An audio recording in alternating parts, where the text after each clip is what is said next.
আসসালামু আলাইকুম প্রিয় ভিউয়ার্স।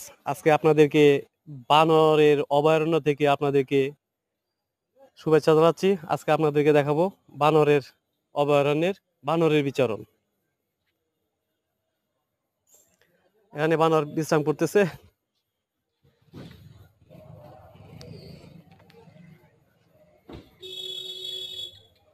সবচেয়ে বড় বানর।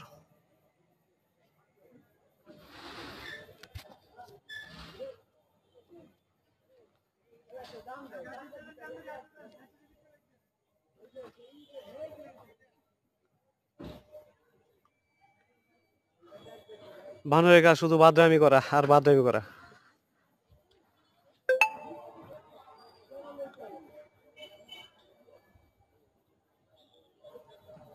আশা করি ভিডিওটি ভালো লেগেছে। সবাই সাবস্ক্রাইব করবেন আর পাশে থাকবেন। ধন্যবাদ সবাইকে। আসসালামু আলাইকুম।